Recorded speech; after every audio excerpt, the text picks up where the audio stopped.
Alright, so today I'm gonna be going over how to A/B test a campaign inside your Klaviyo account so you can identify winning variables and then double down on those for future campaigns. So of course, as you may know, A/B testing is extremely crucial. You should A/B test on a regular basis, whether it is every week or so, different components of your email marketing strategy. And that could be email campaigns, that could be flows, that could be pop-ups.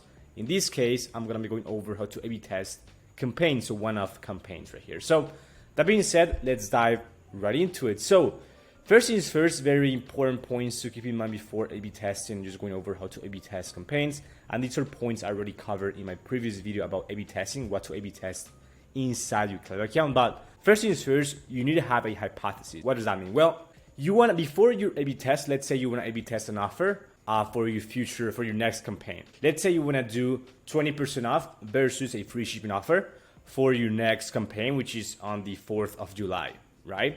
A pretty good example. Now, you might think like the free shipping offer is going to work better because of this and that. That's a hypothesis, right? And this is extremely important because that way, with those findings, you know, these offers or this offer tends to work better than the other one. And then you can keep that in mind for future campaigns and stuff like that, right? That's a hypothesis. So have a clear goal on what you want to A/B test. Then track results. So define your KPIs. So it could be open rate if you're testing the subject lines, it could be click rate if you're testing the copy style, if you will. It could be place order or revenue essentially generated. This is for the offers, for example, right? And this is probably the most important critical aspect right here, which is test one variable at a time. This is extremely important, just like testing Facebook ads, just like doing conversion rate optimization. You want to A/B test one single thing at a time. Otherwise, if you test more than one thing and you see a better result on one A/B test, then you know exactly where that came from, right? You don't know exactly what the winning variable actually is, okay? Now, moving on, what to A/B test inside your email campaign you're sending. So we've got multiple options here. We've got, of course, really important one and really simple, sending day and time. So let's say you want to A/B test sending morning time, let's say 8 a.m. versus evening, so 7 p.m. or something. You never know what works best. You just never know. For some brands, morning times work better. For others, it's the evening time. Because of many reasons, because the audience is different, demographics, industries, etc. So you have to test that, A/B test that.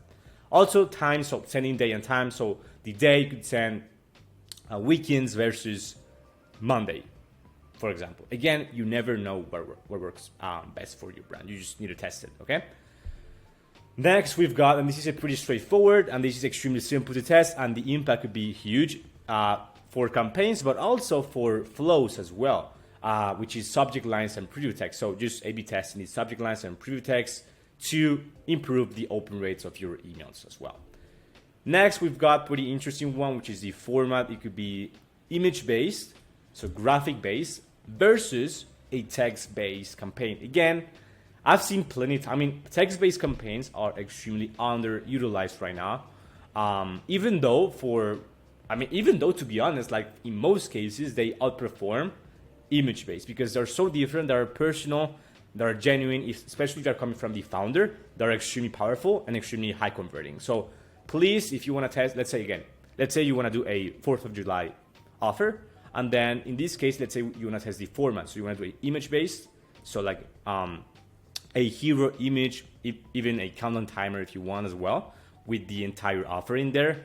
And then versus a text-based coming from the founder with the offer. You'll see, you never know. So maybe the text-based is going to outperform the other one. And as you may know, like text-based are easier to produce because they don't require any graphics, just copy. And the deliverability tends to be better as well. So test that as well. Now we've got the offer, as I mentioned before. Let's say you want to test 20% off versus free shipping offer for the same.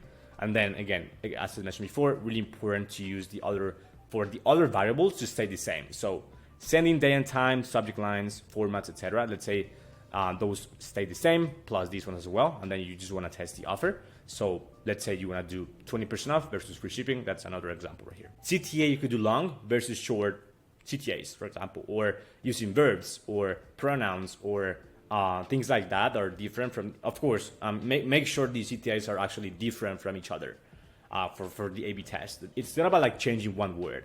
It's changing the entire format of the CTA. So long, short, pronouns, verbs, etc. Next, we've got, of course, images, really important.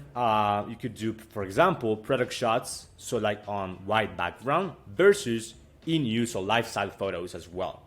Really, let's say you want an A/B test for you have a clothing apparel company and you want an A/B test product shot. So again, on white background versus lifestyle images of your product being used, of your clothing being used, you can A/B test that as well. And then the copy format, same as the CTA, I'd say it's pretty much, you could do like long, you could do long versus short, you could do different, it depends of course on your branding guidelines, you could do different tone of voices, vocabulary, etc. Okay, so these are the main things you can A/B test inside your campaign, and I'm gonna show you right now how to do it. So once you're pretty much setting up your, let me make myself smaller right here. You're setting up your campaign right here, and you get to this point. So before I was selecting, of course, the audience, name, etc. Exclusions, if you want to exclude someone, you go to continue content, and then you scroll down, and then you click here where it says create A/B test. Now, depending on what you want to A/B test, you'll see you can test the content. So essentially all of these things right here, right? This is the content. Or if you want to test the sending time, which would be this one right here, okay? And then and then you just basically, let's say I want to test the sending time for these two campaigns. So for the first one, I want to do tomorrow at 8 a.m., which is for this account specifically, is going to be Eastern time. And then I want to do same day. However, let's say I want to do 6 p.m. And then I just A/B test. I just schedule it, and then that's pretty much it. So of course here, it depends on what you're testing right here. The winning metric in this case, because I'm sending for different, it really depends on the email, to be honest with you. In this case, I would say we could do open rate as the winning metric, okay? Now, really important, once you have sent your email and you have the findings and you have the metrics from your two A/B tests, it is extremely important that you put them in a document for future reference. So could be a campaign, could be a flow, could be a pop-up for this specific case. Let's say we A/B tested the campaign, then you want to have the date sent for this specific campaign, the time sent, or if you're A/B testing the time, that's extremely important. What you can basically put A/B test right here. This is kind of a document we use at the agency, but you can make your own. Hypothesis, as I mentioned before, name of the A/B test, and then test variable, etc., and then A/B variable notes, etc., and then the winner, and then the conclusion. And to be super honest, it's going to be the most important part of it all, because again, if you A/B test something and you don't basically track the results, and what's the point of doing that? You're just wasting your time because you won't remember. Okay, so that's pretty much it for this video. Pretty straightforward and pretty valuable and extremely important as well, because as I mentioned before, A/B testing should be the backbone of your email marketing strategy, and you should A/B test pretty much all the time. You want to squeeze as much revenue as possible from your audience, from your Klaviyo account or your selling account, whatever you're using, okay? So if you're running an e-commerce brand doing over 100K per month right now, and you want a reliable email marketing team with over 4 years of experience that generates millions of dollars in email revenue every single year and has a lot of actual video testimonials from other brand owners just like you to back it up, then feel free to reach out to me. I'm going to leave a link to my scheduler in the description box below. So feel free to book a time that works for you. We can go over your Klaviyo account, and we can put together a specific Klaviyo audit and plan of attack, and then I can make you an offer. And if you can afford it, we can just start working together and just generating amazing results for you. Also, subscribe to my channel if you want to learn more about email marketing and making sure you generate the most amount of revenue with your email marketing. So yeah, with that being said, thanks so much for watching, and I'll see you in the next one. Bye-bye.